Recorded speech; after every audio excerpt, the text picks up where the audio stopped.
Всю жизнь не переставайте учиться. Непрерывная учеба – это минимальное требование для достижения успеха в любой области. Это слова Деннис Уэйтли. Я читаю текст.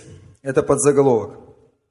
У нас имеются практически неограниченные возможности учиться и совершенствоваться в избранной вами области. На самом деле у вас больше мозгов, способностей и интеллекта, чем вы сумеете использовать. Даже если будете заниматься саморазвитием на протяжении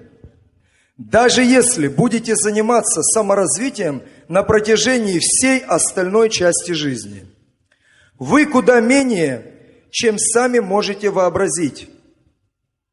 Вы куда умнее, чем сами можете вообразить. Нет никакого препятствия, которое вы не смогли бы преодолеть.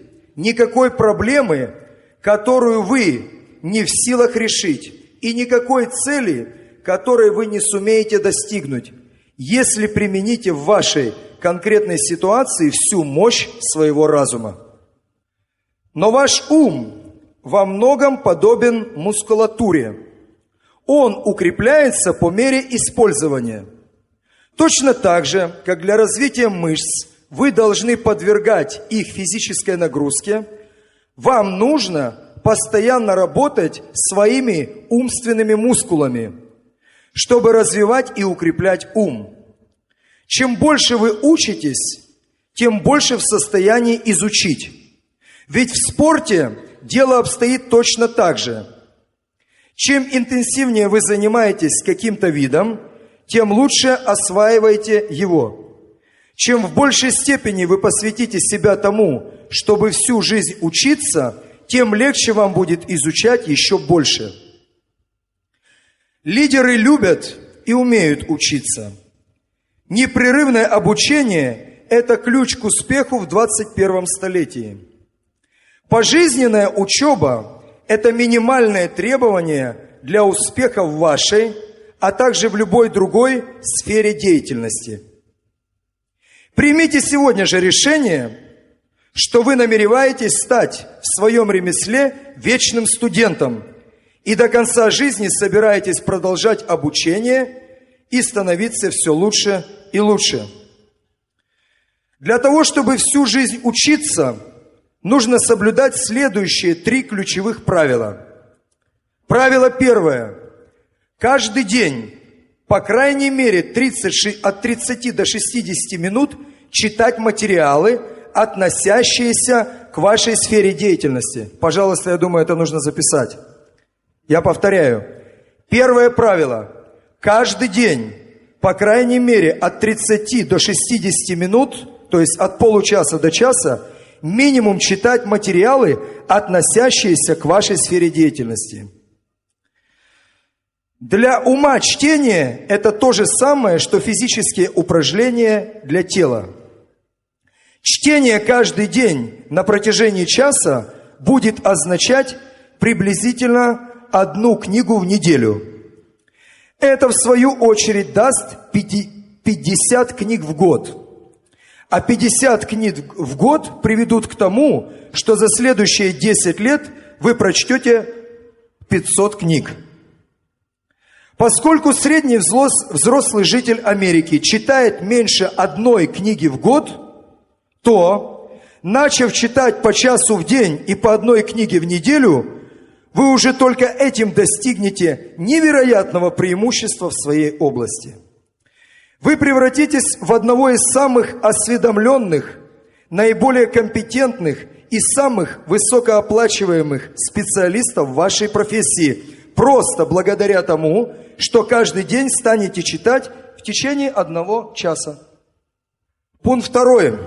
Вторым ключом к пожизненному обучению должны стать прослушивание специальных учебных аудиокассет на магнитофоне, установленном в вашем автомобиле. Занимайтесь этим, пока разъезжаете с места на место. Средний американец просиживает за рулем своей автомашины от 500 до 1000 часов в год. Это эквивалентно тому, как если бы вы проводили в машине от 12 до 24 40-часовых рабочих недель. Или же от 3 до 6 месяцев рабочего времени – это огромный период. Считая по-другому, оно эквивалентно 1-2 полным учебным семестрам в университете. Вот сколько времени американцы проводят за рулем. А в автобусах еще больше. В автобусах и метро у нас еще умножить это на 3 раза. Превратите ваш автомобиль в обучающую машину, в университет на колесах.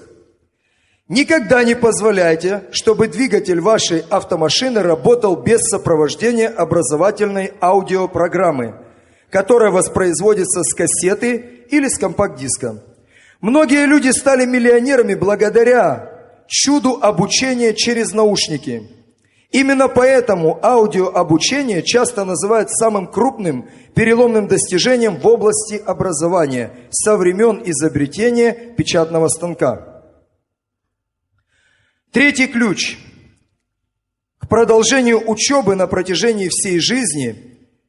Третьим ключом является посещение каждого потенциально доступного вам учебного курса и семестра, который может помочь вам стать, еще раз повторю, третий ключ к продолжению учебы на протяжении всей жизни – это посещение каждого потенциально доступного вам учебного курса и семинара, который может помочь вам стать лучше в профессиональном плане.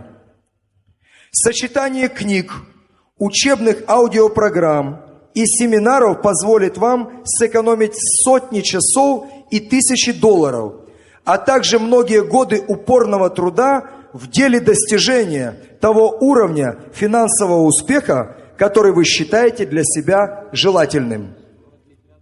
Сегодня же, прямо сейчас, примите решение на всю жизнь стать учеником. Вы будете поражены тем, какой эффект это окажет на вашу карьеру. Пожизненная учеба может оказаться важным фактором в вашем превращении в миллионера, который сам заработал свои деньги. Действенное упражнение, то есть практическое упражнение. Выберите предмет, который может реально помочь вам стать более производительным и эффективным в своей области. Поставьте перед собой цель овладеть этим предметом. Превратите это в проект типа «Сделай сам». Затем каждый день читайте литературу по данному предмету. Регулярно слушайте аудиокассеты или компакты с учебными программами по указанному предмету. Посещайте учебные курсы по этому предмету. Работайте над данным проектом так, словно от этого зависит ваше будущее, потому что так оно и есть. Аминь. Это полезно вам, нет? Учеба. Как это называется? Это все из Библии. Дух познания. Помните? Дух ведения и разумения.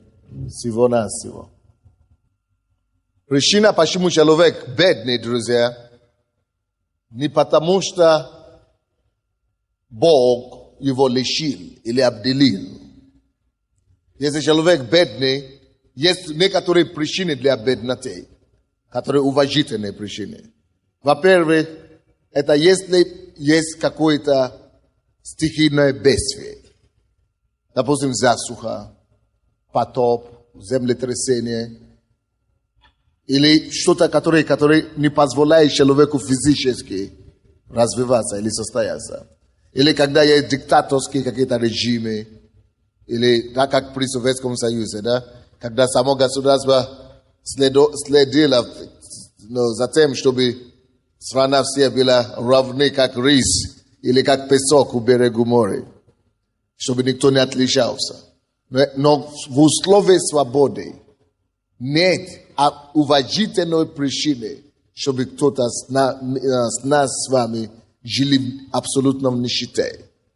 Вы знаете причина для нищеты даже на Украине? Она очень проста. Единственная причина нищеты, которая очень часто никто не хочет в этом признаться, не заключается в том, что правительство плохое только.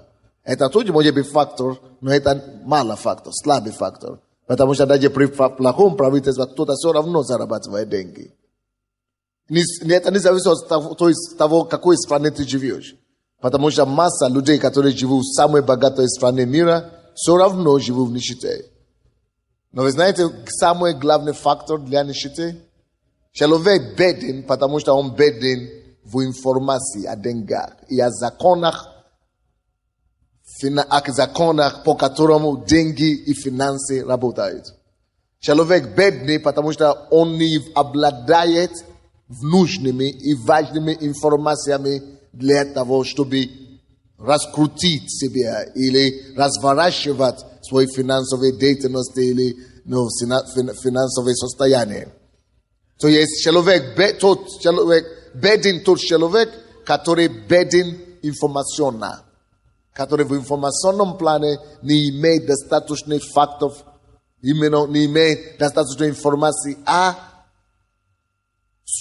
натуре денег, о естестве денег, о характере денег и как они предназначены работать. У него нет информации, поэтому он бедный. Слушайте, братья и сестры, деньги всегда идут тем, кто знает, как они работают. Кто знает, кто обладает достаточной информацией о них. Деньги идут только к тем, которые знают, как они работают. Которые обладают информацией, достаточными информациями о них. Так что деньги это не результат случайного случая. То есть счастливого случая. Да, бывают счастливые случаи, когда некоторые люди зарабатывают деньги через лотерею или через наследство, или вышли замуж за богатых людей. Но такие деньги, как они пришли случайно, так часто и случайно уходят. Потому что деньги имеют крылья. Деньги имеют что? Они умеют летать. Улетают. А вы знаете, от кого деньги любят улетать? Деньги в основном улетают именно у тех, которые не знают, как они функционируют. И не способны, следовательно, удержать их. Потому что они не знают по закону, как ими управлять. Поэтому то, что мы читали, тест, который мы с вами читали, говорит об информации. Что если вы хотите, чтобы к вам шли деньги, нужно добывать максимум информации, относящейся именно к деньгам, вопросам деньги. Максимум информации, которую только можно достичь, надо иметь. Даже если вы не хотите быть миллионером, не надо. Причина, почему это нужно, в том, что 95% жителей Земли, они имеют слишком мало, не то, что мало информации о деньгах, но слишком примитивная информация о деньгах. И вы знаете, в чем эта информация заключается, которую они имеют? Люди, большинство людей, включая всех, большинство из нас, которые здесь сидят сегодня, мы думаем, что деньги это всего лишь средство заполнения своих, как мы говорим, удовлетворения своих нужд и потребностей. Не нужны деньги. Зачем? А чтобы заплатить за учебу детей, чтобы идти в школу, чтобы купить квартиру, чтобы дом купить, чтобы машину купить. То есть мы думаем, что деньги это всего лишь средство, это примитивное понятие. Действительно, да, деньги играют такие роли также. Но если это есть все знание, которое ты знаешь о деньгах, что мне нужны деньги, чтобы восполнить свои нужды, тогда ты никогда, мало того, что никогда не обогатишься, ты всегда будешь жить в нехватке денег. И ты всегда будешь рабом денег. Ты всегда будешь гнаться за деньгами. Ты всегда будешь работать для денег, не деньги работают на тебя. Это беда. Потому что сколько бы у тебя не было их, ты будешь растрачивать их. То есть деньги, то, что важно о деньгах, которые нам прежде всего нужно знать. Когда речь идет о деньгах, вы должны знать, что деньги имеют способности, деньги прежде всего должны послужить в вашей руке как семя. Деньги работают как работает семя, семена, зерно. Что мы делаем с зерном? Зерно, да, можно кушать. Но если ты только знаешь, что зерно можно кушать, и ты не знаешь, что еще делать с зерном, ты пропал. Потому что когда ты съешь все то, что у тебя есть, в следующем году тебя не будешь ничего кушать, потому что ты его не посеял. А кто не посеет, то не будет иметь урожая. И следовательно, деньги, чтобы знать, что делать с деньгами, то, что важнее знать, кроме того, что его нужно тратить, это то, что деньги это семя. Следовательно, всякие деньги, которые приходят в ваши руки, Бог ожидает, чтобы вы прежде всего превратили его семени.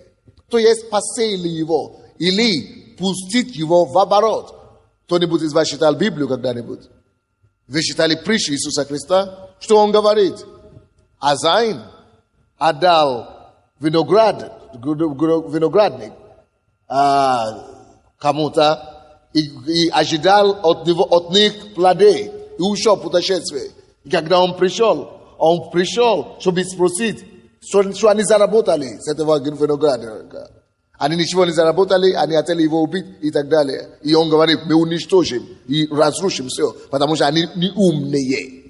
Прежде всего, вы должны смотреть на деньги не как на горящий пирожок, который нужно сразу срать. Всякие суммы деньги, даже если это $1, который попадает к вам в руки, вы должны сначала начинать думать, сколько из них я могу себе позволить умножить. Вы, конечно, знаете притчу о талантах, который говорит, он дал одному 5 талантов, и тот пошел и умножил его, и Бог говорит, молодец, разумный и верный раб. Потому что ты был верным в одном малом, я поставлю тебя верным над большим. И он говорит, ты будешь управить 10 городами. Он дал другому 3, то же самое, потому что он размножил, он говорит, я тебе доверю еще больше. А не то, что он съел его, он даже его не съел, молодец, он не совсем глупый. Потому что порой этот человек, у кого один только остался, который пошел исправить его, намного бывает умнее, чем нас сегодня верующими. Поэтому Иисус и говорил, и дети мира сегодня порой бывают умнее, чем нас. Но тот, который не то, что съел, даже не съел, он не делал такое преступление, которое мы с вами делаем. Он пошел всего лишь спрятал. Хотя бы, слава Богу, он сохранил его. Но деньги не должны лежать. Это то, что он забил. И это то, что Бог хотел нам сказать. Деньги всегда должны быть в обороте. Деньги не должны что? Деньги не должны что? Тем более, деньги нельзя только кушать. Тем более, деньги нельзя только есть. Потому что если съесть только деньги, даже ты его не сохранил. И у тебя нету семени, чтобы посеять. И когда дождливый сезон придет, или когда следующий год придет, картошку надо будет, другие твои соседи пожинают картошки и есть что кушать, а тебе нечего пожинать, потому что ты не посеешь твои картошки, ты все съел. Эгоист. В этом то с деньгами. Если человек не имеет счета, то есть накопление. Даже если ты получаешь в месяц всего лишь 100 гривен, то ты уже обречен на всю жизнь. Почему ты обречен? Потому что даже если... А мы думаем, что нет, я же верующий, я Богу служу, я молюсь, Бог мне благословит. Привет! Невежд, неразумный абсолютно. Почему? Потому что Бог не дурак, извини, Бог не глупый. Потому что Бог, сколько бы ты ни молился, будешь молиться 24 часа в сутки и круглыми годами, круглый год будешь молиться. Бог тебе не даст ничего. Ты знаешь, почему он не даст? Потому что он умный. Он знает, что если он тебе даст деньги, допустим, $1000, что ты также пойдешь и съешь его. И ему придется тебе каждый день дать по $1000. Но между прочим, слава Богу, Бог освободил себя, самого себя от этой ответственности. И Он освободил себя также от обвинения на его адрес. Вы знаете, как Он от себя освободил? Он не держит у себя на небе печатный станок.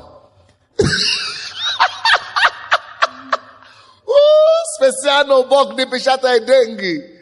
Молодец, умный Бог. Он специально не печатает деньги, чтобы ты потом не обвинил его, что я не молился, что ты мне не напечатал их. Он освободил себя от этого обвинения человеческих, людских. И он говорит, теперь, раз вы знаете, что у меня нету печатных станков там, это значит, что я ожидаю, чтобы человек добивал деньги. Я даю всего лишь власть приобретать деньги. Я даю всего лишь разум и мудрость, и подсказку, и идеи, как приобретать деньги. Я не даю деньги, я даю силу их приобретать. Поэтому некоторые верующие, они приходят сюда в церковь, а зачем мне работать? Бог меня без того так обеспечивает. Конечно, мы благословляем друг друга. Но если ты только на попрошайке будешь жить всю жизнь, даже сам Бог тебя выгонит из его дома. Потому что ты банкрот настоящий. Банкрот. Ты что, не слышал то, что он сказал этому, который не размножил, то, что он ему доверял? Он говорит, ты лукавый и жестокий раб. Уйди от моего присутствия. Я тебя заключаю во всю темницу. Так что, когда речь идет о деньгах, то, что нам надо знать, которое еще важнее, чем просто тратить деньги, это то, что деньги есть средства для оборота. Пишите это для себя. Прежде всего, чем даже его тратить. Вообще-то, первые деньги, которые в руки человека приходят, не предназначены для растраты. Либо ты его посеешь Бога, и это называется первый плод, или как называется? Первый плод, да? Начальный плод, или как? Начатка плодов. Либо ты его сеешь Бога верою, либо ты его пускаешь в оборот. Но нельзя ни в коем случае его съесть. Даже если ты очень голоден, подожди чуть-чуть. Пусти его в оборот. С этого оборота ты получишь что-то, теперь иди купи хлеб или мясо того, что ты получишь сверху. Допустим, один парень из нашей церкви, наркоман, пришел в церковь, получил освобождение от наркотиков, следовательно, школу даже не закончил, и диплома никаких нет у него, даже школы нет у него диплома, что он закончил. Наркоман нисколько лет стажа. Короче, что он решил делать?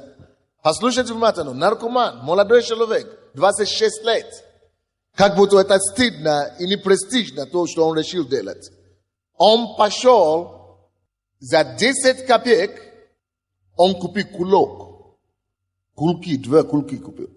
И пошел на базаре, и пошел на электричку, и продал эти 2 кулки. И заработал рубль. И он пошел обратно, купил кулки еще, и распродал эти кулки. Через год у него уже было 4 рабочих, другие, которые работают на него. Через еще год он уже зарабатывал по $250,000 в месяц. год. Потому что у него были свои ларьки по магазинам, по это самое. Потому что он начал ларьки. Кулки. И 10 гривны. 10 гривны. Или сколько там купить. А мы с вами, ни наркоманами не были, ноги сели, руки сели, не можем ничего делать. Проблема. Вот сила оборота. Когда человек понимает деньги. Но человек, который не понимает этот закон, что прежде всего, что нужно делать с деньгами, это не тратить его, а вложить. Это не съесть его, а впустить в оборот. Человек, который это не понимает, он только будет есть все. И не важно, сколько тебе дадут. Если даже тебе дадут сегодня, я же сказал вчера, Если тебе дадут, если тебе national, какой самый высокий зарплата на Украине? $100,000 в месяц, допустим.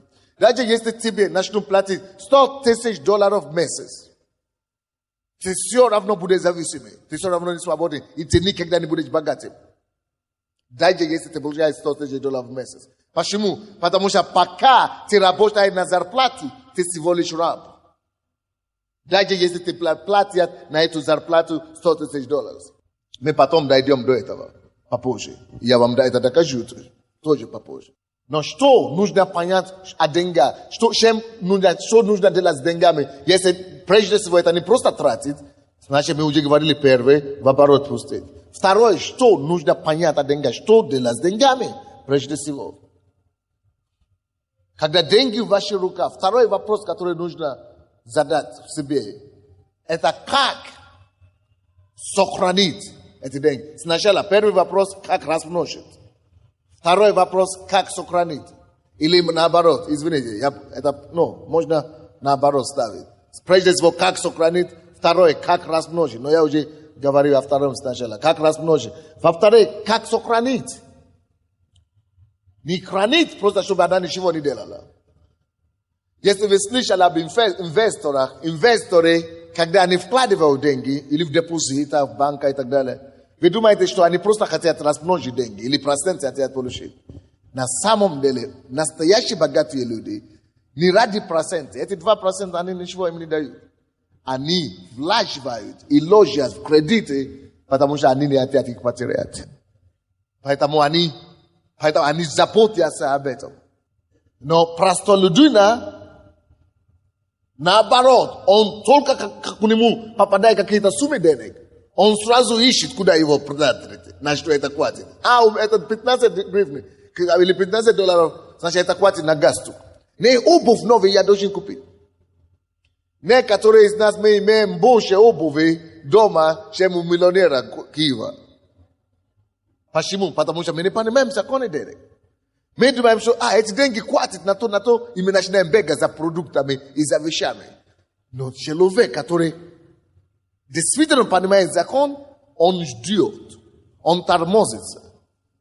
Он знает, что эти деньги мне не надо пока спешить купить. Тем больше я жду и воздерживаюсь от каких-то покупок, тем больше я выигрываю. Если я понимаю закон денег. Как ты выигрываешь? Потому что тем больше ты удерживаешься от каких-то аппетитных вещей, покупки каких-то вещей, тем больше приносят те деньги, которые куда-то ты пустил. И тем больше ты выигрываешь. Но для простолюдина он только ищет. У меня $150,000 появились. Значит, надо купить квартиру для сына и для внуки. А что потом делать с ними? Пускай живут. Извините, дурак. Умные люди. Они говорят, $150,000. Слава тебе, Господь. Я буду миллионером через 5 лет. Потому что он знает, что у него внуки, он знает, что у него сын, но эти деньги он берет и начинает пустить в оборот. Он покупает действительно для внуки квартиру.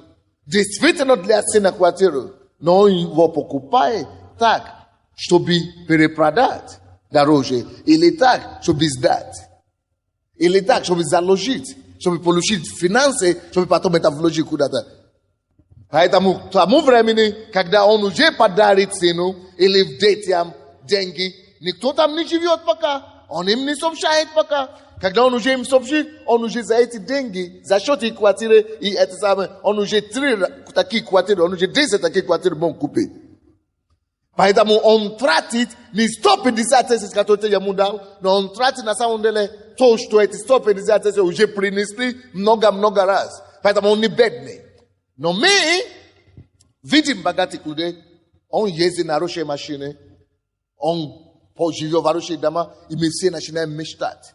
Все мы хотим жить как богатых, но мы не знаем, что богатые не тратят свои деньги.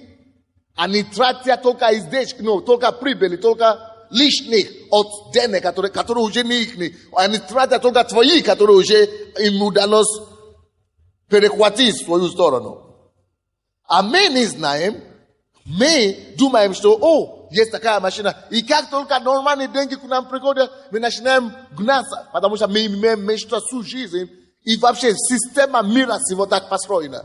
Чтобы сделать все реклама, чтобы сделать все, блистательно и, привлекательно, чтобы ашность развивать у людей, и чтобы все люди мечтали о чем-то. Это называется американская мечта в Америке. Это отсюда все начало. Капитализм, это закон капитализма. Чтобы ты мечтал, что я вырасту, у меня будет хорошая оплачиваемая работа, я вырасту, у меня будет дом, и мы с женой будем жить, у нас будет машина. На самом деле это иллюзия. Почему это иллюзия? Эти богатые люди, которые есть всего лишь 5% земного шара, и это 5% людей держат 95% всего богатства мира, они создали рабочие места, владеют банками, и ты мечтал, я получу хорошую зарплату. Молодец, они тебе создали все, надо учиться, и ты думаешь, если я проучусь хорошо и стану лучшим студентом, и я пойду и закончу все университеты, я буду иметь хорошую зарплату, хорошую работу, хорошую зарплату. Конечно, молодец, но так ты никогда не станешь богатым, потому что они тебе приносят твой диплом, и они тебе предлагают работу. Ты только будешь работать на них, помогая хранить их имущество и управлять их деньгами. И ты, конечно, продолжаешь при этом мечтать о том, что у меня будет тоже такое же, поэтому тебе дают, ты работаешь еще больше, ты зарабатываешь. Но ты зарабатываешь только настолько достаточно, чтобы хватило на твои расходы, на издержки. Чтобы на дом хватило, на машину хватило, или еще на машину жены. А потом ты еще думаешь, надо другое купить, и ты больше еще работаешь, еще покупаешь. И так всю жизнь закодованный круг. Я об этом говорил вчера все. Теперь, что мы хотим знать сегодня? Дальше. Значит, деньги сначала ты должен понять, что чтобы быть независимым, надо, чтобы ты сам научился развивать, крутить и иметь законы денег и начинать деньгами управлять. Но это не так просто. Вообще-то, есть несколько, 4, кто-то, Роберт Кайосаки, это говорит, что 3 или 4 способа зарабатывания денег. Но я думаю, есть основные 5 способов зарабатывания денег. 5 способов зарабатывания денег. Вы хотите, чтобы мы перечисляли их? Первый. Можно зарабатывать деньги через зарплату. Ты работаешь, ты идешь на работу, тебе платят, ты получаешь зарплату каждый месяц, или каждый день, или каждую неделю. Так? Второй способ, как зарабатывать деньги. Это через какие-то мелкие, торговли, купи-продай, короче. Мы называем это мелкие коммерции, да. Коммерческие какие-то дела, мелкие, я имею в виду за мелкие. В основном люди средний бизнес или мелкий бизнес имеют. Третий способ, как люди зарабатывают деньги, это через крупный бизнес. Это через крупный бизнес, через предпринимательство. Четвертый способ, как люди могут зарабатывать деньги, это через какие-то гонорары, которые, допустим, ты пишешь статью, тебе дают гонорары, или ты, ты изобретал какое-то устройство или что-то, ты зарабатываешь на это деньги, или ты написал книгу, ты пишешь за эту книгу проценты или гонорары, ты разные есть. Или ты делаешь исследования, научные исследования, ты получаешь тоже за это какие-то гонорары. Вы понимаете, да? О чем речь? Вот таким образом тоже люди зарабатывают деньги. Это уже сколько я вам дал? 4. Пятый способ, как люди зарабатывают деньги, это через вклад, через инвестиции. Люди покупают, допустим, акции, да. Вы покупаете акции, или вы вкладываете деньги куда-то. в какие-то предприятия или финансовые структуры и так далее. Но какие проблемы существуют с этими разными способами зарабатывания денег? Очень важно, чтобы мы внимательно слышали, друзья. Во-первых, те, которые работают за зарплатой, это большинство населения мира так и работают. На зарплату. Я иду на работу. Это не важно, какую работу. Директор банка или рабочий на заводе или... Не важно, если ты зарабатываешь на зарплату, знаешь, что ты никогда не станешь богатым. Даже если ты получаешь миллион. А нет такой, чтобы ты получил миллион. Даже если ты получаешь 50 тысяч в месяц, ты не будешь богатым. 100%. Потому что ты начинаешь думать, надо послать детей в хорошую школу. Все эти деньги, зарплата, обычно, это система. Это система мира всего. Поэтому на мира не надо полагаться. Только на Бога надо полагаться. Ты получаешь настолько, сколько надо, чтобы тебе было достаточно. Или недостаточно. Наоборот, недостаточно, чтобы ты мог прийти в следующий раз. Люди, которые работают на зарплате, честно говоря, ты не обогащаешься. Ты обогащает начальника или хозяина. На самом деле. Потому что на самом деле, до того, как тебе видели эти деньги, ты обогащает двух людей. Ты обогащаешь хозяина и, во-вторых, ты обогащаешь правительство. Потому что всякий человек, кто получает зарплату, он обязательно до того, как он даст эту зарплату, ему уже от него уже вычислили, что? Молодец, налоги. А вы думаете, кто платит налоги? Вы думаете, что хозяин платит за налоги? Никогда в жизни. Если вам это еще не известно, идите спросите у крупных бизнесменов. Люди, богатых людей, эти 5%, которые мы говорим, которые держат 95% богатства любой страны. Это Украина, это Америка, это только 5% населения. Держит все богатство. Даже на Украине здесь, я уже вам сказал позавчера, по телевизору передали, что 80% всех богатств мира, Украины, находится в руках 4 человек. Назвали их имена. Потому что если у нас бюджет сколько? 10 миллиардов, а кто-то пришел и говорит, а у меня 3 миллиарда. А кто-то пришел, а у меня 4 миллиарда. А у меня сколько осталось для всего народа? 5%. И чтобы вы 50 миллионов дрались и убивали друг друга за это 5%, которые осталось. А остальные, что мы делаем? Работаем на них. Они дают нам зарплату, они нанимают на работу, и мы даже не подозреваем об этом. И тебе не надо знать, ты же получаешь зарплату. Не хочешь, не работай. Умрешь с голода. Заколдованный круг. Хороший человек, который получает зарплату, обогащает не себя, прежде всего. Обогащает хозяина и обогащает правительство. Во-первых, до того, как ему вообще дали эту же зарплату, 30% из него уже вычислили для правительства. А ты думаешь, что хозяин дурак? Прежде чем он тебе дал, это $20 тысяч, которые ты заработал в месяц. Ты думаешь, что он на простых мест или что ли? Если он тебе платит $20 тысяч в месяц, значит, ты уже заработал 20 тысяч. Ты уже заработал 200 тысяч. А то 2 миллиона. А ты думаешь, что он платит налоги? Детский сад. Хозяева никогда не платят налоги. Большие, эти 5% не платят. Знаешь, что они делают? Все, допустим, недавно, вы, наверное, слышали, судебный процесс пошло Немиров. Вы слышали, что такое Немиров? Немиров – это крупнейший производитель водки. И у них государство Украины, налоговая инспекция, начинает судиться с ними. Вы знаете, на что? Потому что Немиров говорит, что у нас нет денег, чтобы платить налогов.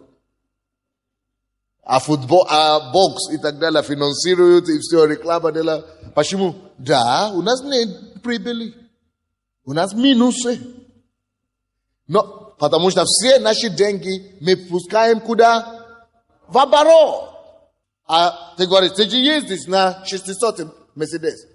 А это не моя машина. Это фирма. А по закону любой страны, если это в оборот, это считается как капитал. Это не считается как траты. А когда ты покупаешь твою машину, ты на него еще и налоги платишь.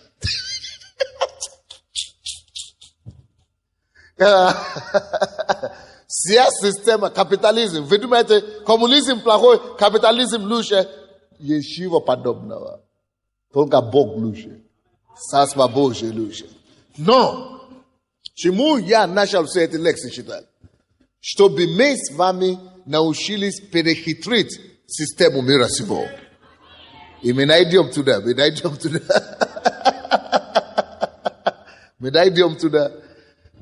И поэтому, допустим, ты зарабатываешь $20 000 в месяц, как ни крути, даже такая большая зарплата, 20 000 в месяц. Это ничего, потому что это 20 000 даже не хватит тебе купить квартиру. Поэтому, чтобы купить квартиру, тебе надо идти в их банк, чтобы взять у них еще второй зависимость. На работу сначала ходишь, потом еще это самое, и ты должен работать больше. Ты работаешь еще больше, может тебя повысили еще на 25 000 $. Если ты думаешь, ты богатый. Но на самом деле, чтобы купить дом, который будет стоить $200 000, ты же никогда не получишь такие деньги за один раз. Поэтому за зарплаты, даже если тебе платят $50 000 в месяц, все равно ты не можешь быть богатым. Потому что даже машина, которую тебе надо, она больше, чем $50 000 в месяц. Хорошо, ладно, машина мы можешь купить. А дом, где ты будешь жить?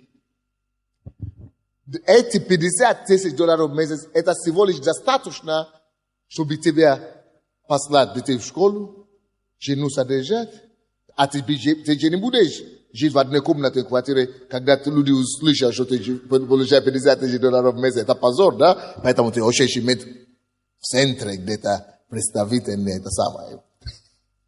Расходы твои увеличиваются. Поэтому ты еще больше влепливаешься в эту работу. Тянешься в эту работу. Ты раб по-любому. Серьезно. По-любому ты раб. Поэтому капиталистические страны, люди тоже стараются быть умные. И они, и в основе многих стран, многих экономики, средний класс, люди стараются иметь свой бизнес. Частное дело, частное. И большинство стран экономика, но даже эти частники, кого они нанимают? Народа тоже. Но на мелком уровне. Это еще ничего. Они сами выживают. Они сами бегают за деньги. Они сами независимы. Потому что, как я вам уже сказал, они сами зависимы от денег. Как вам сказал уже раньше, только два проблема. Есть две проблемы относительно денег. 95% населения мира имеют одну проблему. Нехватка денег. Даже если вроде бы у него какой-то бизнес, он все равно страдает. Но у 5% населения мира у них другая проблема. Что делать с деньгами? Не потому что они хотят его выбросить, что делать с ними. Не. Они ищут, как его сохранить. Поэтому деньги, допустим, один человек обнаружил, его секретарь ему звонит и говорит, господин Александр Александрович, бухгалтер только что дал мне отчет. И мы обнаружили, что у вас 25 миллионов денег какие-то лишние оказались. Потому что кто-то заплатил, что-то за товары, или мы не доучили его. Что мне делать с этими деньгами? И он говорит своему другу, у меня проблема, беда. А какая беда? Какие-то 25 миллионов долларов пришли. Я не знаю, куда их девать. Ты не знаешь, куда вложить деньги. Он говорит, у меня проблема. Почему у меня проблема? Я не знаю, куда его вложить. У меня головные боли. 20 миллионов, 25 миллионов. Куда мне его вкладывать? Он говорит, проблема. Это становится проблемой. Это на самом деле. Почему израильтяне сюда ездят, американцы ищут страны, которые ищут инвестиции, куда им вложить в деньги. Почему покупают квартиры, все дома, люди ищут, куда девать. Это действительно есть такая проблема. Но я вам скажу, эта проблема намного лучше, чем первой.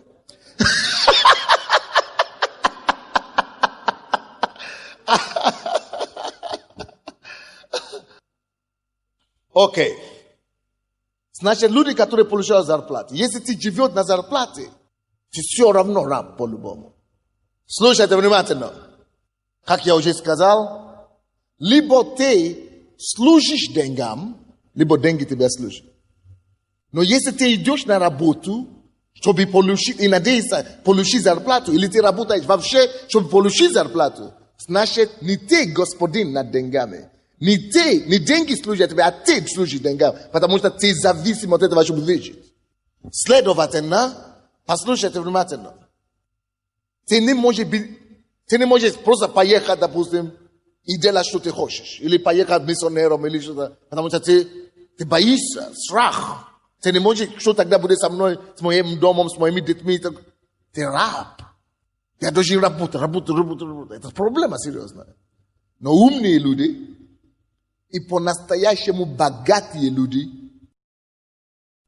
не они работают для деньги, они заставляют деньги работать на них. То есть, они работают, но не ради денег. Ради чего тогда они работают? Они могут себе позволить и не работать, потому что деньги на них работают. Но почему же они работают? Они понимают, что в работе они самосовершенствуются. И в работе они достигают больше знаний, чтобы сохранить то, что у них есть. Потому что как только что ты перестанешь расти в знаниях о деньгах, об инвестиции, о новых вещах, которые происходят в области материальных благ, оно начинает вытекаться от тебя деньги. Деньги вообще-то нету недостатка денег нигде. Они только вытекают из рук одних и попадают в рук других. Вот почему они работают и учатся. Поэтому всякий, кто перестает учиться о деньгах, он беднеет. Допустим, мы с вами не учимся о деньгах. Окей. И ты думаешь, что ты обогащаешь, потому что твоя зарплата увеличивается. Ложь. Ты не обогащаешься, ты не учишь, ты не увеличиваешь свое знание о деньгах, ты беднеешь каждым днем. Потому что тем беднее ты здесь, вот. Тем беднее твои карманы. И не зависит, даже если тебя грузовиками тебя приносят деньги. Доказательства. Хотите знать? Большинство людей, которые их предки передавали наследство большими количествами деньгами, им не надо даже было работать. 99% из них, через 2, 3, 4 поколения, они теряют их. Если ты не заработаешь, ты не обладаешь знанием, как их приобретать, ты не имеешь знаний, как их держать следовательно.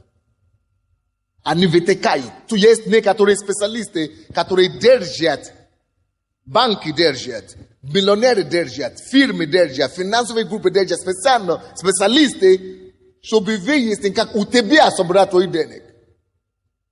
Почему ты думаешь, что Киев наполнен бигбордами? Ты думаешь, что это для просто красоты?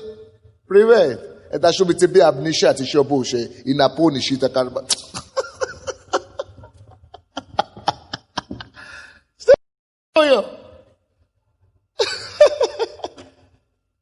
Конечно. Чтобы тебя еще больше обнищать и чьи-то карманы пополнять. Не карманы бедных, а те, которые умные. Кто-нибудь из вас смотрит рекламу по телевизору или нет? И попадается, правда ли? Товар, деньги, товар. Тогда какой же выход? Если зарплата даже не выход, а ты айбаши. Следующий пункт, как мы зарабатываем деньги. Мы будем по этапам идти. Второе, какое я сказал? Мелкие торговцы. Мелкие торговцы. Давайте вообще-то сначала принесем пожертвование десятину Богу, а то я вам даю такие шедевры, и мы с вами Богу даже не приносим ничего. Нельзя. Господь, в имя Иисуса, благослови это пожертвование. Мы сеем, Господь, на финансовый прорыв для себя и для своих будущего, и для своих внуков. Благослови, Господь, это семя во имя Иисуса Христа. И весь народ Божий скажет. Пока мы собираем это, я продолжу. Что такое мелкие торговцы? Или мелкие бизнесмены? Это люди, которые тоже любят себя называть бизнесменами. Но на самом деле это только для красоты. Красавица, или как мы говорим. Красоваться, да. Красоваться. Рисоваться, да? Ну, как-нибудь, понятно. Но на самом деле они что-то имеют. Они что-то зарабатывают. И неплохо. И неплохо, друзья. Но все, что они зарабатывают, это на том же самом уровне, как и зарплата. Только на этот раз они сами себе платят. Те же самые законы вокруг них работают. Они бегают с утра до вечера.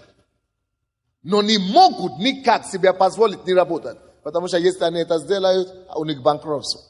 То есть, они тоже никак не смогут обогатиться. Как ни крути. Мелкими торговыми, мелкими бизнесами ты не можешь никогда быть богатым. Ты можешь просто накормить себя. И, может быть, свою семью. Но не все, даже мелкие, это самое, могут себя накормить. Donc, ils ont sous свою семью накормить. Послать детей в хорошую школу, иметь хорошие машины, иметь хорошие квартиры. Не все. Получается, что это то же самое невыгодно. Что тогда выгодно? Третий, или какой у нас там? Третий, крупный бизнес, да? Третий, крупный бизнес. Вот эти по-настоящему зарабатывают деньги. Но есть здесь условия. Чтобы стать крупным бизнесменом, надо иметь крупный капитал. И не всем дано. Это с одной стороны. Второй деталь. Чтобы стать крупным бизнесменом, даже если у тебя деньги, капитал есть. Есть что-то, которое называется тема. Тебе надо иметь тему. Идеи. Ключевое слово здесь. Чтобы стать крупным бизнесменом, это идеи. А эти идеи, иначе мы можем его назвать информация. Я вам скажу, как я вам скажу.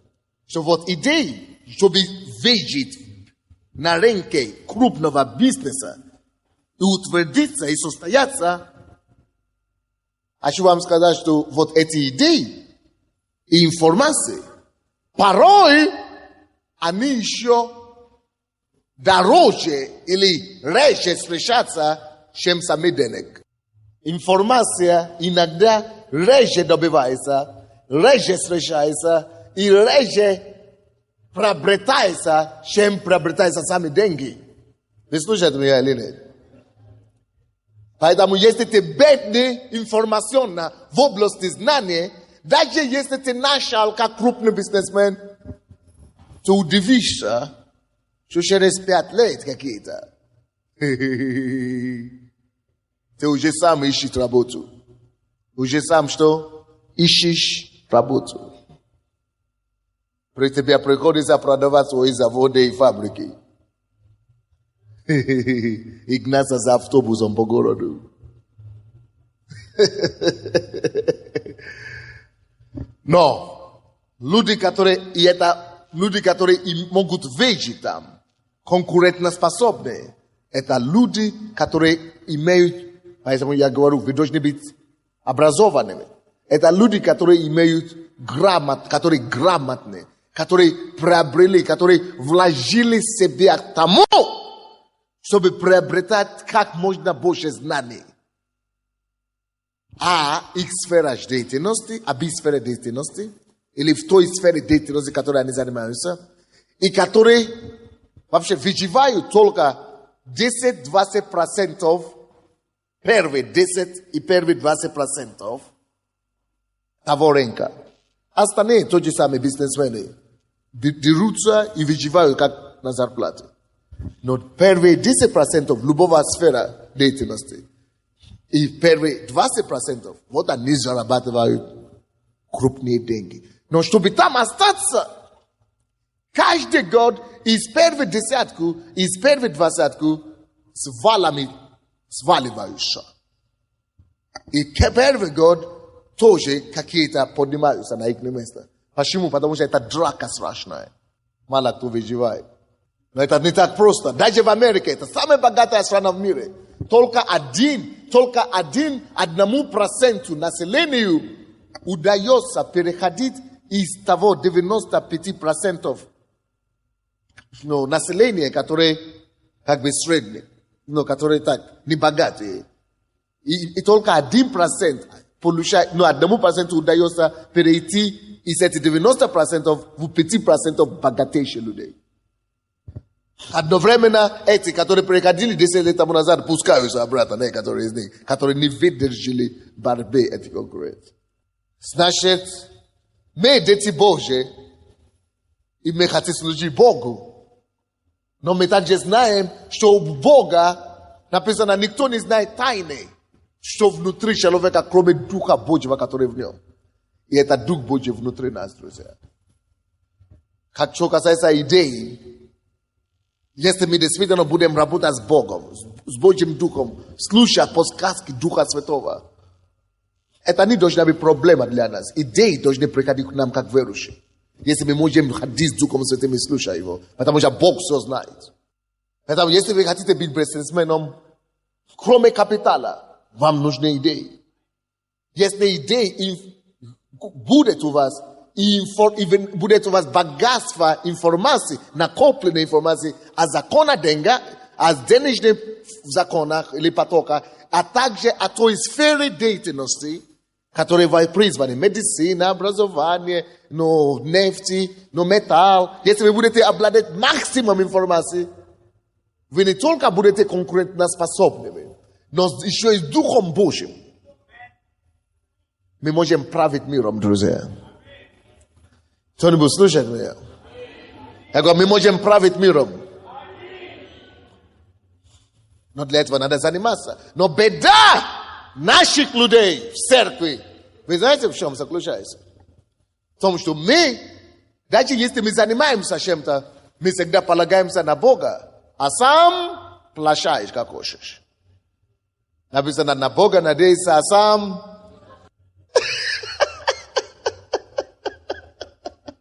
Гуляемся. Я не хожу в церковь, я не молюсь, я не верующий. Бог мне должен дать. Тут тебе сказать, ты что это? За тебе считать будет или что ли? За тебе Бог не будет считать. За тебе Бог не будет считать. Надо быть как Даниил, который наоборот пошел и накопил все мудрости Вавилона, и накопил все мудрости Библии и древних евреев, и стал 20 раз умнее, чем все его конкурентов. Вот как нам стать умнее в этом мире. Нам надо набирать все мудрости, которые образование дает, которые в миру есть. И потом все мудрости, которые Бог дает. Вот это дает нам преодолевать.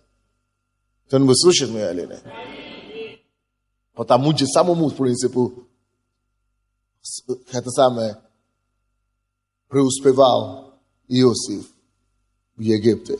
Были много там знатоков, много умных людей. Но потому что он знает не только их все университетское образование, он еще и знает Божьи законы.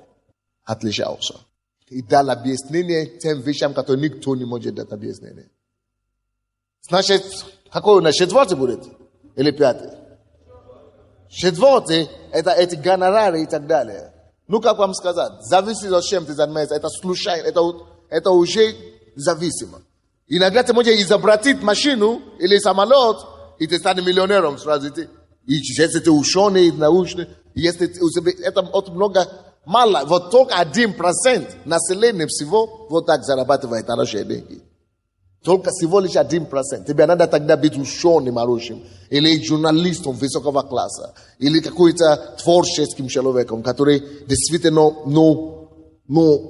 одарованный. Это всего лишь 1% выбивает. И действительно становится богатым. Так что, если мы с вами не гений, шанса нет. Хотя каждый из нас может стать гением, потому что гении не рождаются. Опять же, через кропотливого труда.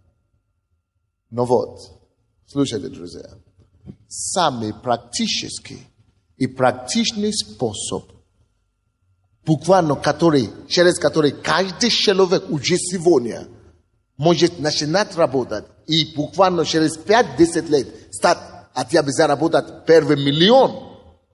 Это если мы поймем закон денег, природу денег, характер денег, если мы будем изучать его, получим максимум знания об этом и начнем мало-помалу вкладывать свои средства. Даже если ты начинаешь $100.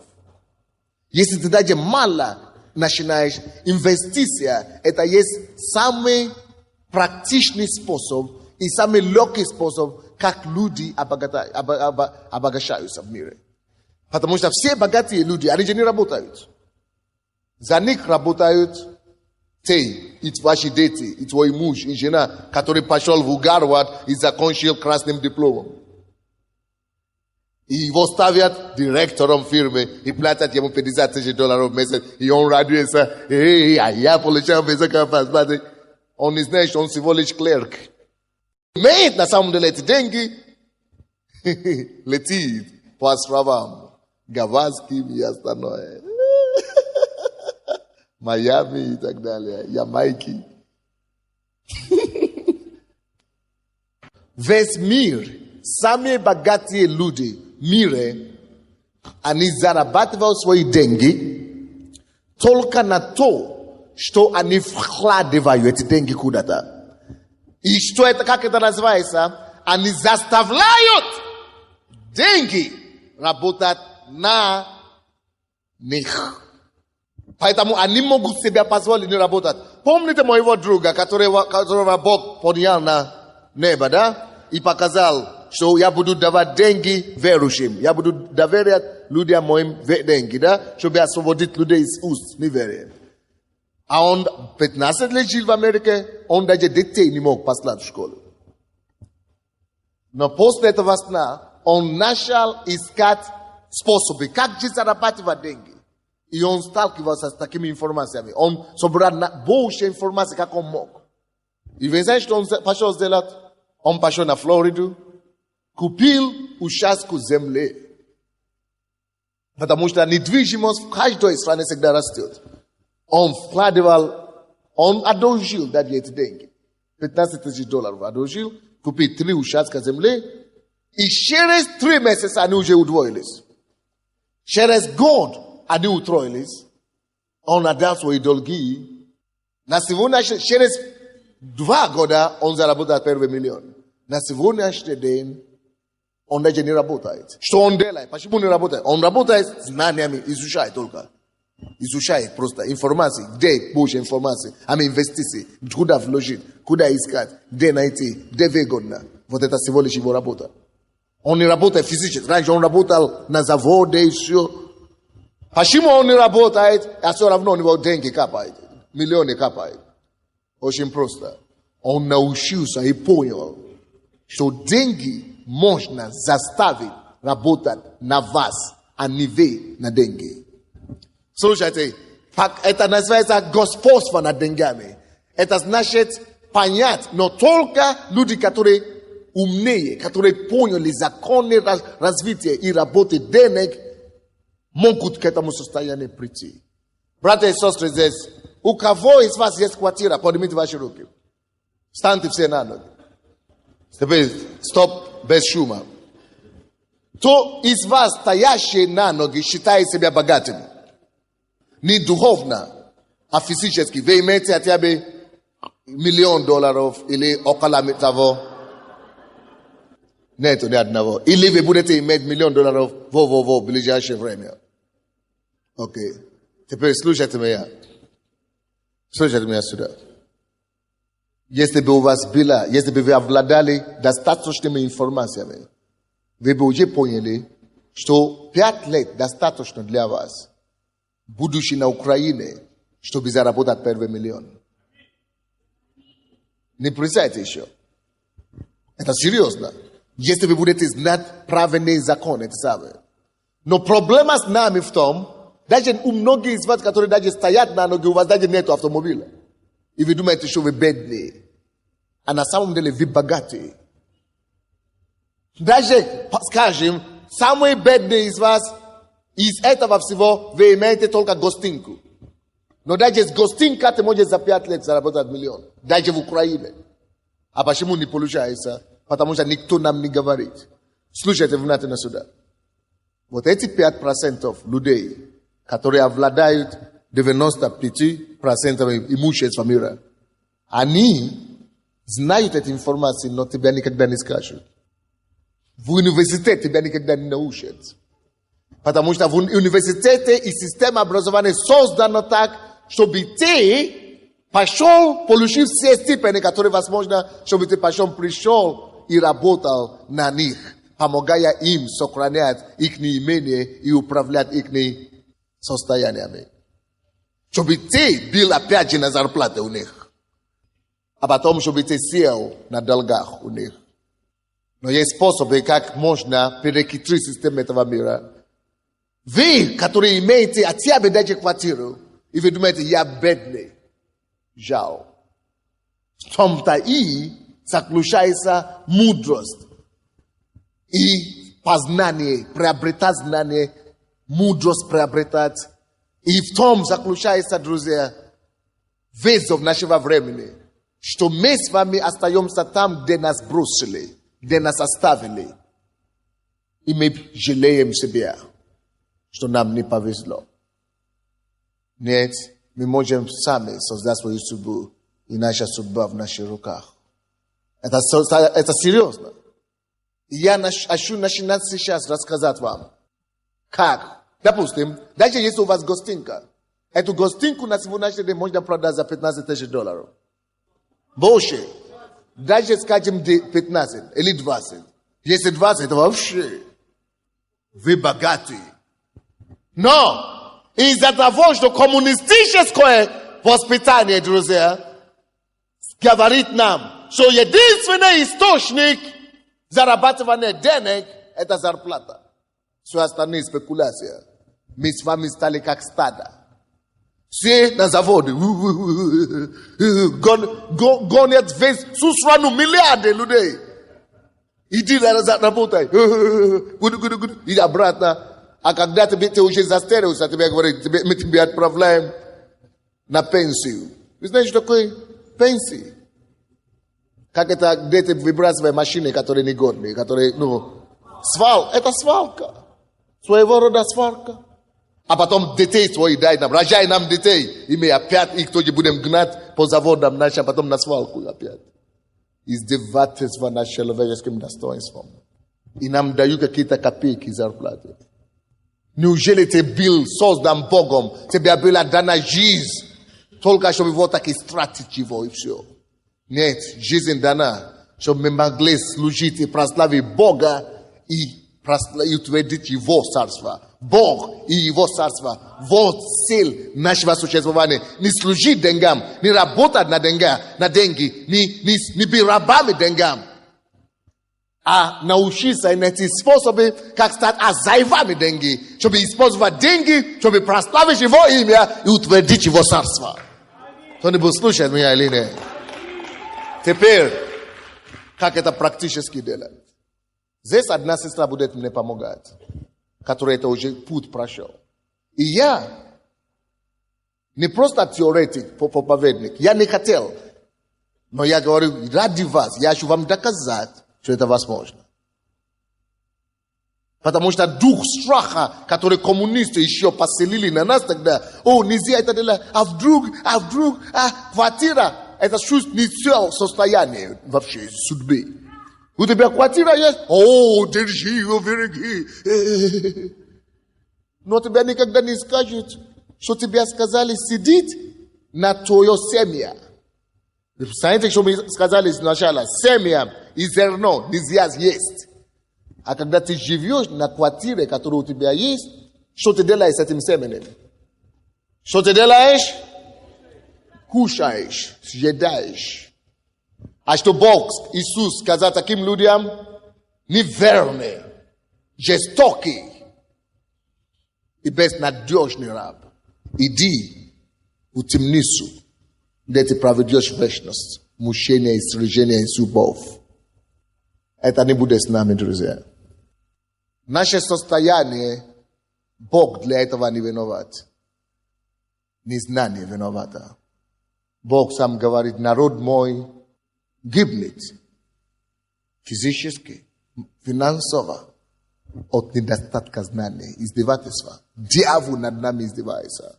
Когда каждый из нас, в этой церкви, если я скажу, кто здесь миллионер, может быть, меня увидим на одной руке, или две только, или один, или два. Издевательство. Когда пол церкви могли быть миллионерами через пару лет. Это мое призвание. Освободить вас, поднять вас и поставить вас над головой земли, а не хвостом. Аллилуйя. Кто-нибудь слушает меня сегодня? Давайте откроем притчи 29:13. 29:13. Помните, эту кассету, эту проповедь нельзя слушать только сегодняшнего дня. Эту кассету можно только слушать с воскресенья. Это все началось с воскресенья. Если у вас не будет эти законы и принципы, которые я давал в воскресенье, эти вещи погибнут, они вас погубят. Эти вещи только вам будут мешать. Надо комплексно слушать все эти кассеты. Вы слушаете меня или нет? Притчи, 29 глава, 13 стих. Бедный и богатый. Здесь написано лихой имес. Это не то, что имеется в виду. Имеется в виду богатый. Бедный и богатый встречаются друг с другом. Но свет глазам того и другого дает Господь. Подчеркните себя слово «свет». Тому и другому дает Господь. Теперь откройте 20 главу притчи. 12 и 13 стихи. 20 глава притчи. 12 и 13 стихи. Ухо слышащее и глаз видящее, и то, и другое создал Господь. Что я читал? Ухо и глаз, и то, и другое кто создал? Вы помните, богатые и бедные встречаются. Глаз, свет в глаз их дает один и тот же Господь. Что имеется в виду? И бедному, и богатому Бог дал глаза. Но разница между богатым и бедным в том, что богатый умеет видеть. А глаза мудрые где? В голове его. Разница между бедными и богатыми в том, что богатые могут видеть возможности. А бедные смеются над возможностями. Они не видят. Они думают, что это все ничего. Я только что увидел 2000 миллионеров в нашей церкви. Но вы пока это не видите. И вы можете не видеть, и можете не стать никогда, если вы не начнете иметь ухо, чтобы начинать принимать то, что я говорю на этой неделе, и делать, и творить, и практиковать их. Кто-то видит мусор, а кто-то видит жемчужина. Диамант, бриллиант. Слушайте, друзья. Имея квартиру в Киеве, в Николаеве или где угодно, я вижу в этом миллион. Даже имея гостинку, я вижу в этом миллион. А вы даже не видели? И мучились. Некоторые из вас, которые даже стали, вам даже нечего купить хлеб, чтобы кушать. А вы уже миллионер, а вы это не знаете. Беда. И бедного, и нищего, и богатого создал Господь. Не имеется в виду, что одного Бог создал бедного, другого богатого. Никогда в жизни. Бог все создает равные. Но почему один оказался богатым, другой? Это самое, это судьба, не повезло, ерунда. Написано, разница между ними глаза, свет, глаз их. Кто-то что-то видит, а кто-то слепой, как баран. Вот не разница. Давайте не будем слепыми. Я говорю, давайте не будем слепыми. Я говорю, давайте не будем слепыми. Здесь написано, и богатому, и бедному Бог дал уха слушающие. Только у кого-то ухо слышит, а у кого-то уже забиты это самое, мусорами всякими. Проблема. Ты ему говоришь, а он как муму на тебя смотрит и кидает головой. Стадо. Но не будем муму и не будем стадо. Мы станем личностями в Боге во имя Иисуса Христа. Поэтому практические вещи мы будем с вами делиться, чтобы вы состоялись. И чтобы вы больше не были милости у этих 5%. Но самый главный инструмент – это раздобывать все информации, которые только есть. Второй инструмент – это работать над собой, чтобы стать благочестивым, какой можно только стать. Третье, что я никогда не обмануть никого, никогда никого не дурить, никого не скидать, быть чистым, как Бог мог сам быть чистым. Стараться, стремиться к тому, чтобы никакой неправды не было в тебе. Жить по закону Божьему, короче, жить по совести. И третье, исключать всякую жадность и хашность в своей жизни. Уметь быть довольным. То, что ты имеешь пока на сегодняшний день. Потому что те, у кого есть жадность и хашность, попадаются в уловки. Потому что в поиске зарабатывания денег очень много уловок и сети. Уловок и сети. И люди, которые имеют хашность и жажду нездоровой, они рискнут нездоровой. Но продуманный риск – это путь и шаг прорыву финансового. Но именно продуманный. Потому что некоторые из нас, коммунисты, уже научили нас тому, что у тебя есть квартира, твоя вся мечта жизненная сбилась. Это твоя безопасность, это твое будущее, это твои дети, это твое все. Поэтому никогда не трогай его, только и держи за ним. Поэтому твои соседи все стали миллионерами, а ты еще ходишь пешком на работу. Потому что нам надо выбросить эти все страхи необоснованные.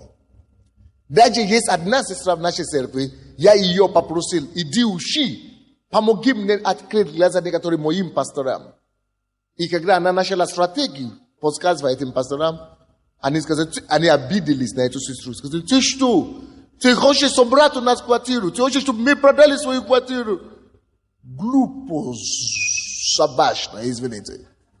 Пастор, он должен учить народа, а он сам. Слава Богу, что ты на Украине живешь. Попадешь в капиталистическое общество, все, вымрешь. Потому что там выживать надо.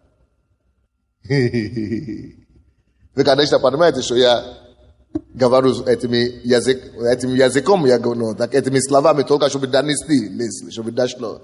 И думаете, что, ну, чего пастор такой грубый. Нет, я специально, чтобы вас... Вы поняли меня, не? Раз тревожит, раз тормошит как-то. 13 стих, притчи 12-13. Не люби спать, чтобы тебе не обеднеть. Держи открытыми глаза твои. Две вещи. И когда и будешь досыта, есть хлеба. Досыта значит больше, чем надо. Я уже вам дал 3, 4 или сколько там пунктов последних я дал. 3, да? Следующий пункт. Кроме благочестия и быть довольным и не иметь алчности, ты должен любить работать как вол. Потому что это наш проблема. Мы не любим работать. Мы просто лишь бы, лишь бы. Мы говорим, требуется от нас 8 часов рабочее время. А мы, уже 5 минут без 8. Уже 5 минут без 8 мы удираемся, мы убегаем.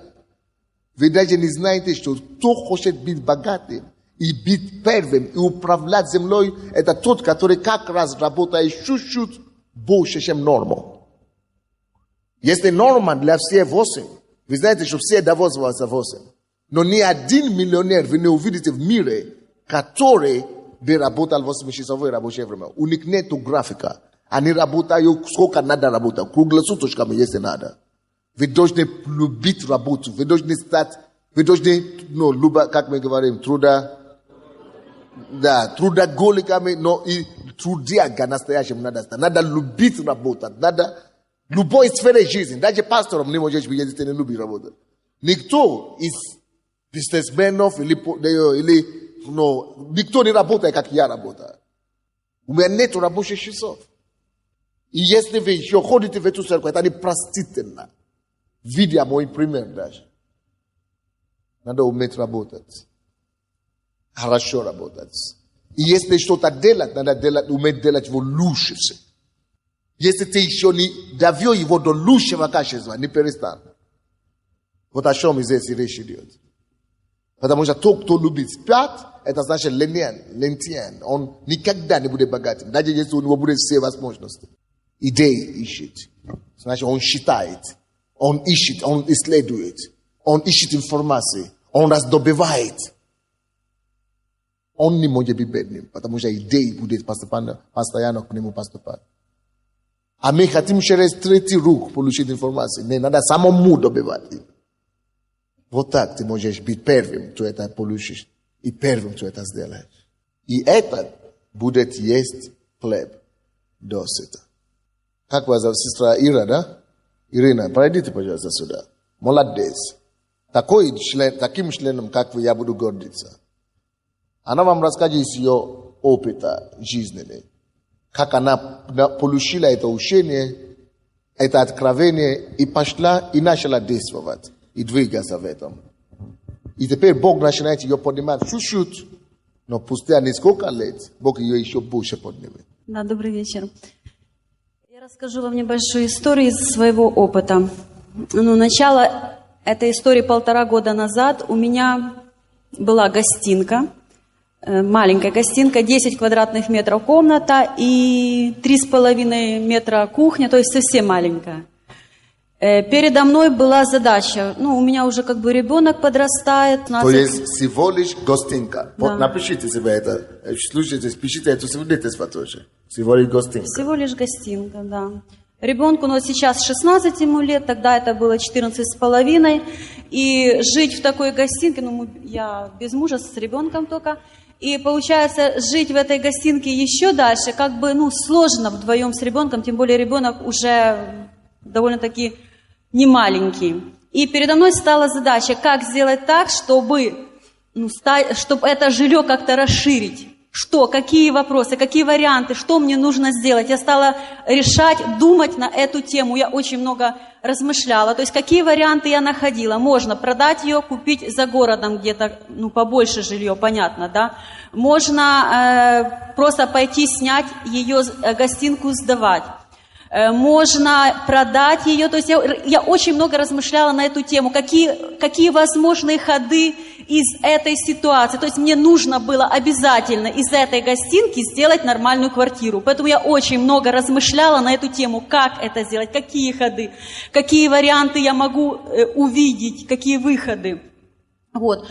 Можно было ее просто продать и купить в кредит, скажем, да, двухкомнатную квартиру по вторичному рынку. Можно было куда-то вложить эти деньги, чтобы они работали. Я просто рассказываю процесс, как я размышляла, как искала выходы из этой ситуации. Вот. И когда предоставилось много этих вариантов, я стала рассматривать, какой из этих вариантов мне больше всего подходит. И знаете, что я обнаружила? Что есть квартиры вторичного рынка, то есть квартиры старые, есть квартиры новые, в новых домах, и есть еще квартиры, которые не построены. Пишите это все, ребята. И именно эти квартиры, которые, я провела такой анализ, что именно эти квартиры, которые не построены, но дом будет сдаваться через год, через полгода, через 1,5 года, потому что много объектов, которые сдает строительство, и в разные сроки сдачи домов. И именно эти квартиры стоят намного дешевле. Что она анализировала, она изучала. Она занималась. Все начинается с информацией. То владеет информацией, то владеет и деньги, и миром вообще. Я выяснила, что есть такая организация Киевгорстрой, вы, наверное, все о нем слышали, вот, которая занимается строительством квартир, то есть строительством за счет вклада граждан, то есть за счет инвестирования строительства. Я даю деньги, Киевгорстрой строит мне квартиру за мой счет. Вот, этот вариант был очень хороший как бы для меня. И какой выход я здесь увидела? Что я могу через этот Киевгорстрой сделать себе, построить себе квартиру. То есть я продаю свою гостинку, ухожу арендовать квартиру. Молодец. Ухожу арендовать квартиру, и эти деньги вкладываю в строительство по Киевгорстрою. Вот, и тут надо было, чтобы она, поближе посмотри, чтобы она победила вот этот страх коммунистический. Ну да, просто Это продать же квартиру. без мужа, с ребенком на улице остаться, а у тебя только гостинка, даже не одно, если бы 2 комнаты, можно было одну продать за одну, ну, вкладывать и одну, это самое, вложить или купить, или арендовать, а тут просто на улице остаться. Вот это страх панический, это демонический. Скажите, народ, демонический. Скажите, дух страха, отойди от меня сейчас. Отойди от меня. Коммунистическое вложение. Я отказываюсь от тебя во имя Иисуса. Именем Иисуса отвергаю тебя. И я буду свободной личностью. Во имя Иисуса. И я принимаю решение продать свою гостинку, переходить жить, ну, снимать квартиру. Продаю я гостинку, получается, что, ну, на данный момент, мне тут говорили, она 20 тысяч сейчас стоит. Тогда это было 13 тысяч. Я беру эти деньги. То есть вы продали за 13 тысяч? Да. И берете эти деньги? Я что? беру эти деньги и несу их в Киевгорстрой. Вот, ну, просто я все это просматривала, все эти варианты. Может быть, можно было как-то еще какие-то варианты ходы. Я не знаю, просто для меня на тот момент, это из тех вариантов, которые я рассматривала, для меня это был самым лучшим ходом. Может быть, я знал, что сегодня уже есть лучше даже. Вот. И тут опять возникала проблема, которую нужно было решать. У меня всего было 13 тысяч, ну, я выбрала 3-комнатную квартиру, она стоила 33 тысячи.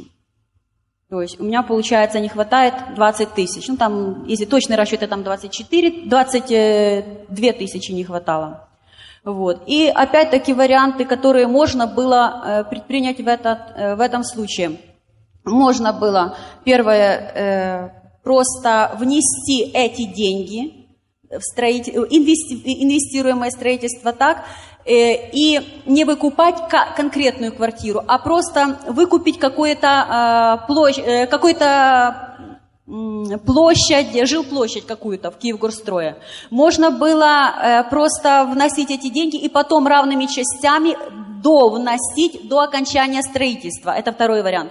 Третий вариант. Можно было просто внести эти деньги на недостающую сумму, это 22 тысячи, можно взять кредит в банке Аркада.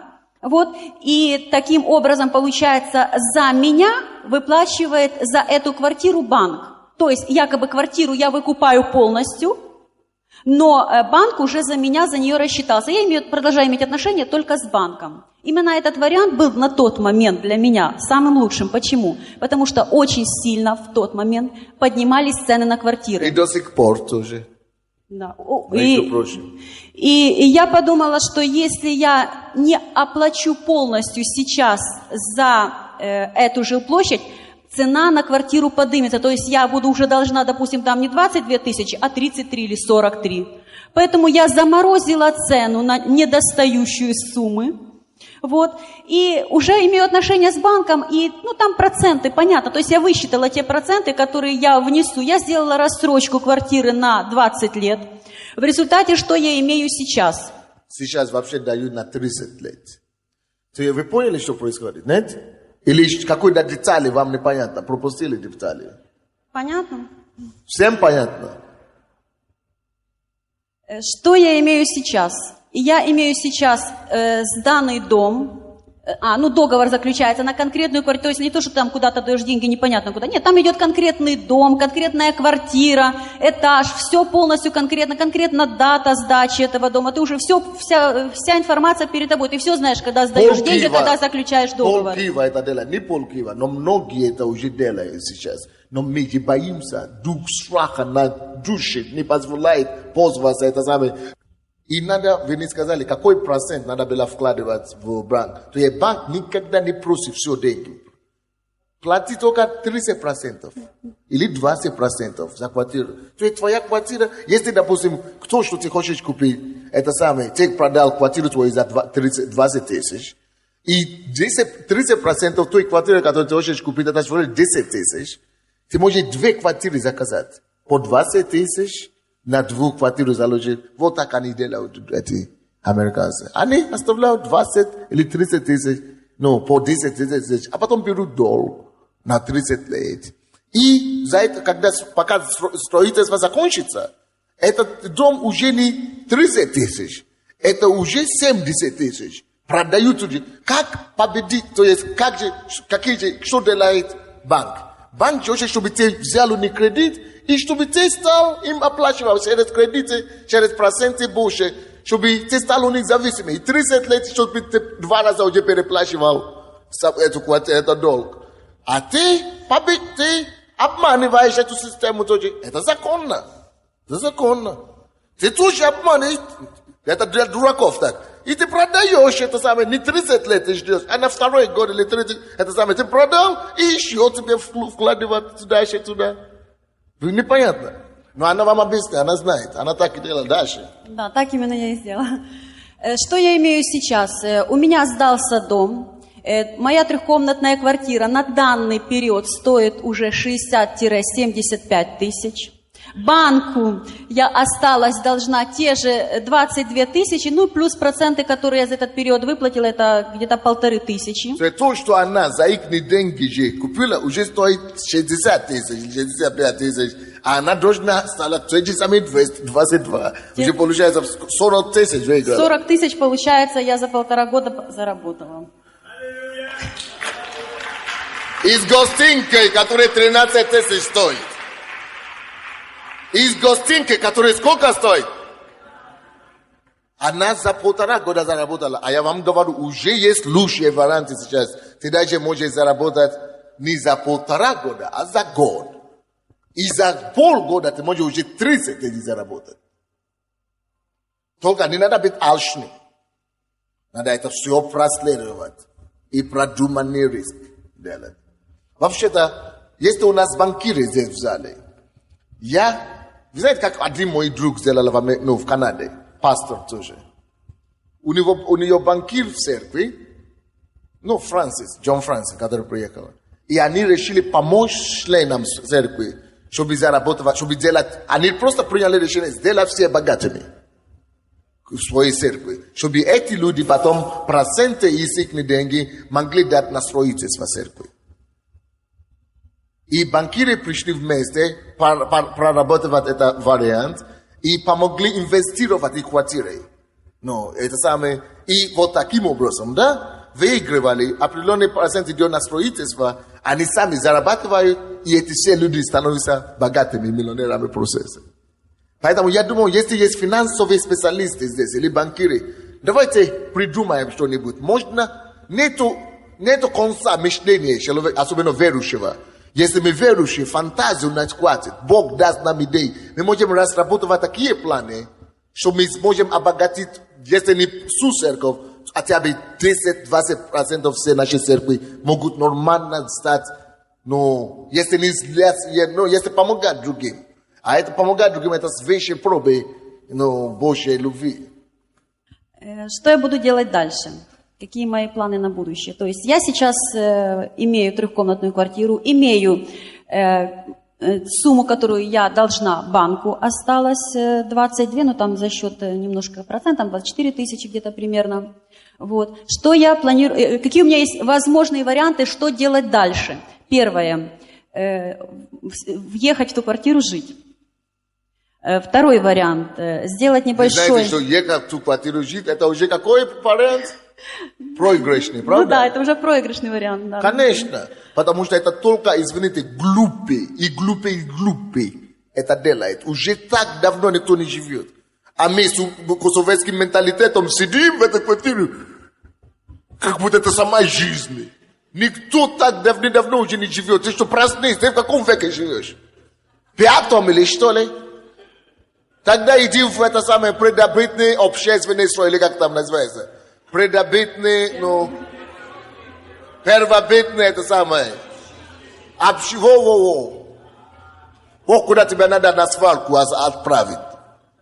Никто так уже не живет так на квартире.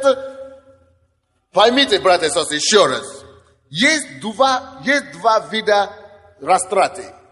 Есть два способа, как тратить деньги. Первый, это какой я вам сказал вчера. Первый, это какой? Тратить деньги как издержка, как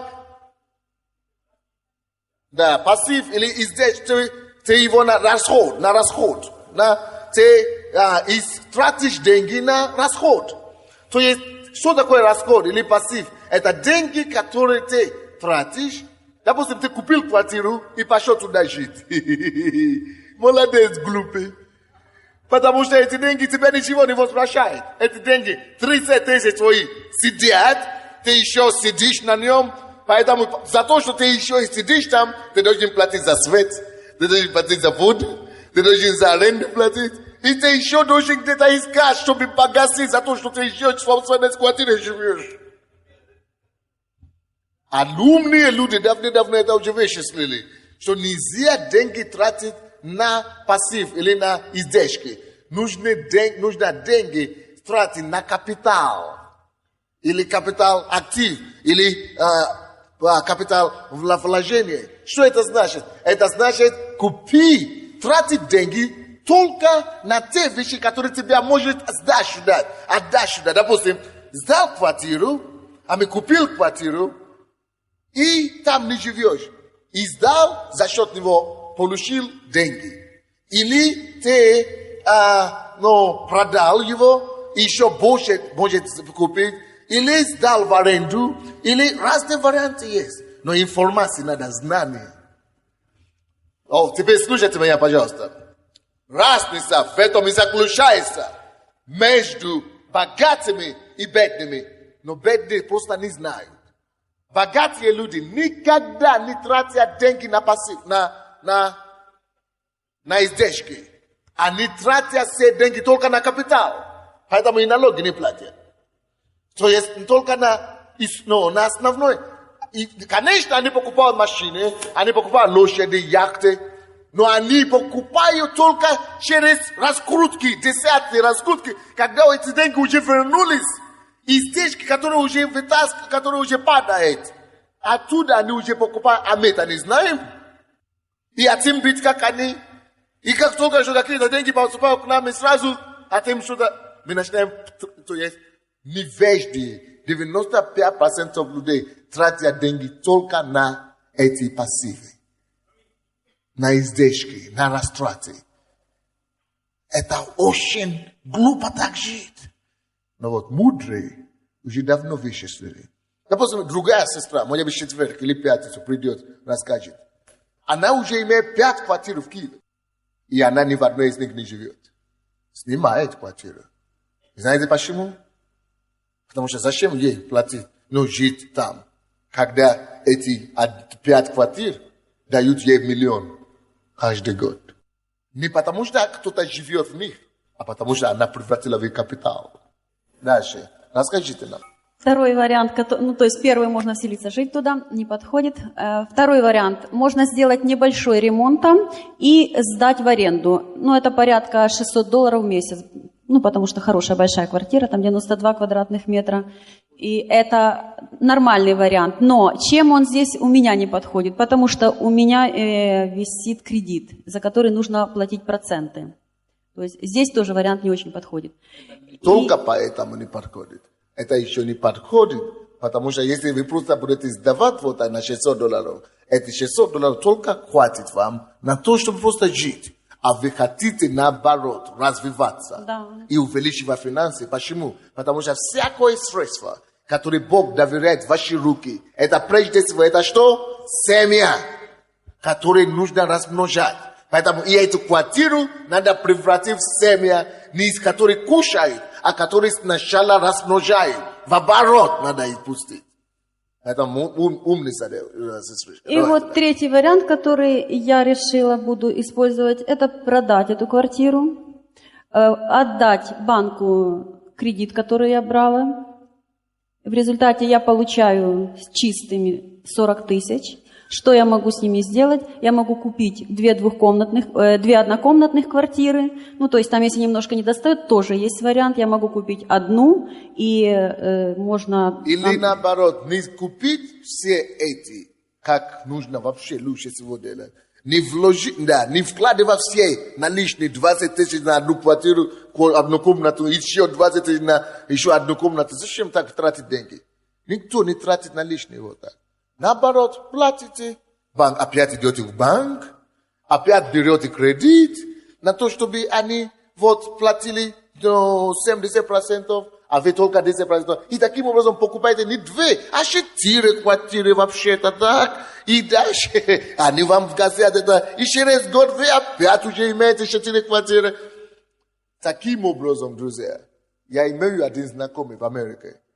У него 20 миллионов долга в Америке.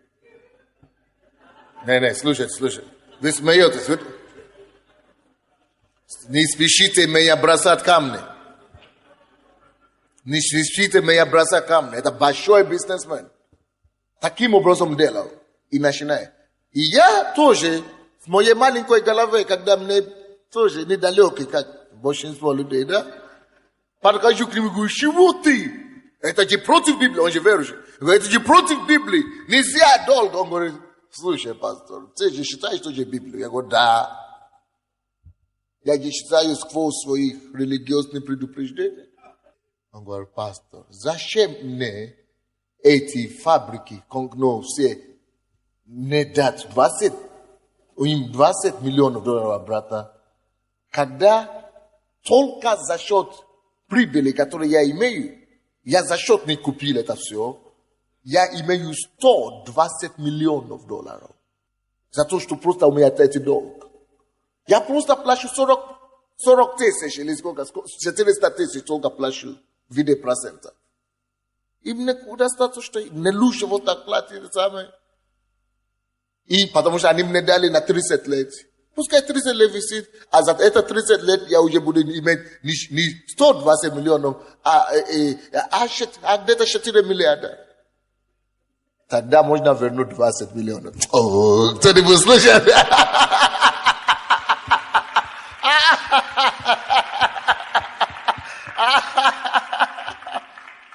Он говорит, это то, что Библия говорит. Нельзя взять долг только в том случае, если у тебя нету капитала, если у тебя нету основных средств, через которые превосходит это. Он говорит, у меня основные средства много раз уже больше 20 миллионов. А мне надо его использовать, чтобы раскручивать, чтобы еще, то есть даже если что-то случится, я элементарно это дам, брат. Я оставляю вот тот завод там на это. Это продать, это уже все, долги закрыты. Вот как большинство богатых людей живут. Но нам никогда это не расскажут. Я тебе скажу, пойди в Гарвард, пойди в Оксфорд, пойди в Кембридж. Тебе никто не расскажет, как настоящие богатые люди делают деньги. Никто его не знает. Это тайны вещи пробы. Но Бог нам открывает. Чтобы деньги высвободить в руки верующих, чтобы мы могли, наоборот, использовать его на праведные дела и утверждать Царство Божие и прославить имя нашего Отца. Скажите мне, пожалуйста, Ирина, по вашему расчету, вы уже прочитали все, я знаю, какие ваши результаты в ближайшее время должны быть? По моим расчетам, получается, если при хороших раскладах, такие, как я рассчитывала, через 5 лет я получаю 1 миллион. Это с одной гостинкой. Это с одной гостинкой в Киеве, которая стоит $13,000 всего лишь. Спасибо, Ирина. Такой сестрой можно гордиться. И я знаю, что не одна она уже испробовала это. И если есть такие истории, больше мы будем тоже слышать. Это актуальная тема или нет? Где эти люди, которые имеют квартиру еще? Я не вижу ваши руки. Теперь вы счастливы, что у вас квартира или нет?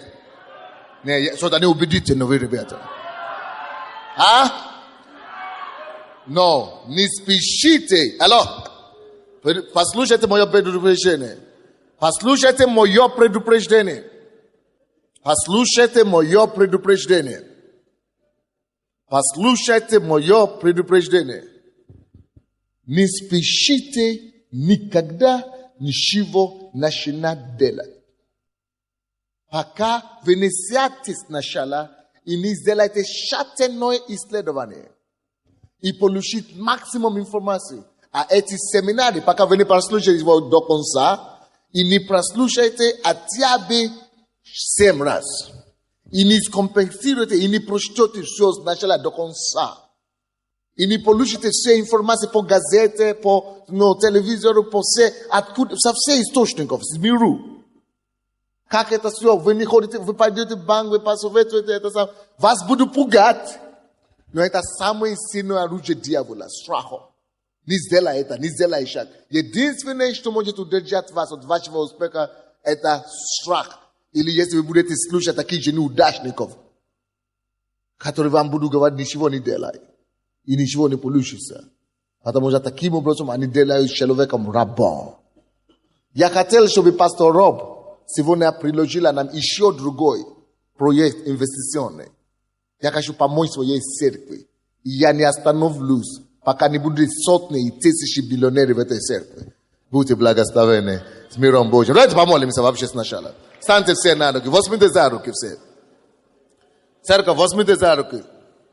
Без молитвы, ни шагу, не полагайся на себе, ни воинством, ни духом, ни воинством, ни силой, но что? Духом моим, говорит Господь. Мы должны всегда полагаться на Бога. Не на свои силы, не на свои калькуляции, математические или какие-то. На Бога только надо полагаться. Давайте помолимся. Отец, мы смираемся под Твоей крепкой рукой. Мы смираемся.